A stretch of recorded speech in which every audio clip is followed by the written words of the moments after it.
Dami nito. Naisip ko pong mag-ayos ng pantry kung saan kami naglalagay itong mga dilata Kasi katulad ko po ba kayo, minsan kasi nagmamadali ako pagka-grocery. Kaya minsan natatabunan yung ibang mga bagay na gusto kong lutuin. Parang wala namang kapararakan, no? Hindi na magkamayo itong mga dilata. Ang napansin ko po, meron pa pala akong mga dilata na po pwede natin gawing panghimagas. O, tingnan nyo, may napala ako. Patong-patong po kasi yung mga dilata So, yun ang gagawin natin. Panghimagas.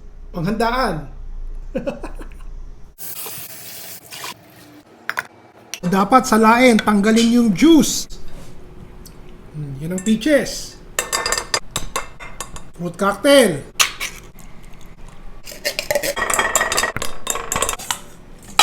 Ito naman ang mandarin oranges. Para medyo Asian ang dating, lagyan natin ng mandarin oranges. O, pinya. O, hiniwa ko na po ng maliliit at hindi pineapple chunks yung nabili ko Yung lychees naman. O, salain din natin. Naku, ang dami ng juice. O, tingnan nyo. Huwag nyo itatapon yan May gagawin tayo dyan mamaya. Sali natin dyan. Itong ating buko, hindi ko isasama yung juice dun sa dito. Hindi siya matamis ng konti Baka medyo umasim. So, gusto nyo gawin yung buko juice. Matrabahong magkadkad ng buko. So, maigi ito. Meron ng ready. O, isama na po natin dyan. Ta-transfer ko muna yung juice dito. I-send ko yan. May gagawin tayo dyan. Kaya lang, wala ako. Iisa lang tong aking ganito. Gusto ko ditong mag-demo kasi makikita nyo yung loob. Kaya yan ang gagamitin natin. In-empty ko lang. Isa po sa mga dahilan kaya madaling masira o mapanis yung inyong fruit salad dahil tubig. Tanggalin nyo po yung extra juice. Nakita nyo to, meron pa. Ngayon, kung ako po hindi nagmamadali at talagang gusto ko ito tumagal, talagang iiwanan ko po siya sa salaan ng magdamag para lalong tumulo yung tubig at mawala. Para lalong matanggal yung juice. Kasi yun po ang magpapatagal ng buhay ng fruit salad nyo. O ito po, 600 grams ng seedless grapes. Magkano po ba kilo ng ubas sa atin ngayon? Lagyan natin. Medyo abuso tong fruit salad natin, no? Meron pang ubas. Ilalagay ko na rin po yung pasas. Dalawang maliit na kahon ng pasas ang ilagay natin. Ilalagay ko sa malaking salaan. Katapos, ilalagay ko ulit dito Ilagay natin sa refrigerator. Hayaan natin talagang tumulo yung liquid. Meanwhile, pagsamahin po natin to. Isang latang evaporated milk. Evaporated milk po yan.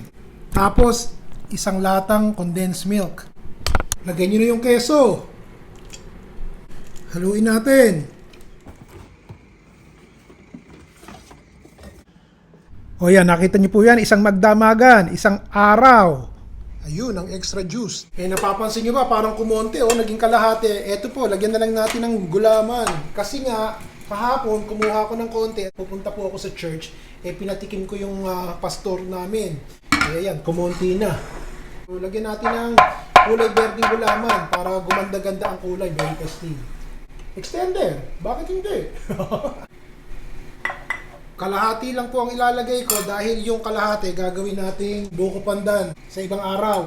Lagay na natin yung gulaman. Berde ang nilagay ko para festive.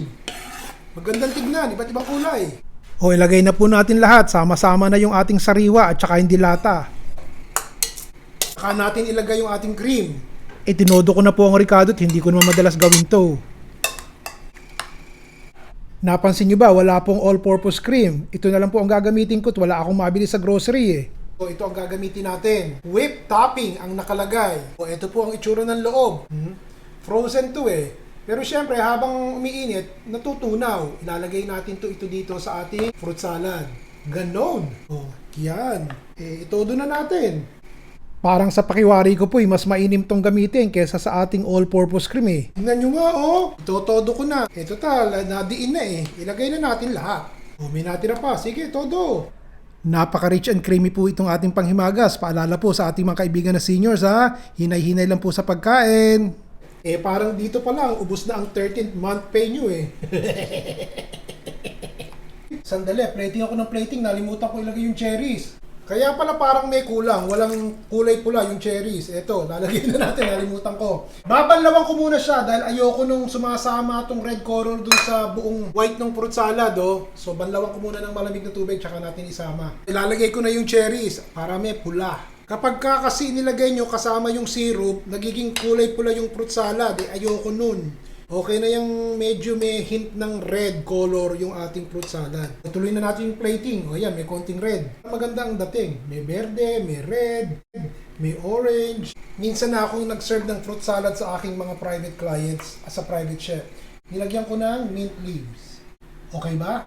O ano, nagustuhan niyo po ba? Basta wag niyo pong titigilan ang kalalagay ng comment dito sa baba. At yung po'y binabasa ko, kadalasan sa inyo po ako kumukuha ng idea kung ano ang aking lulutuin sa susunod. Si Ron Vilaro po.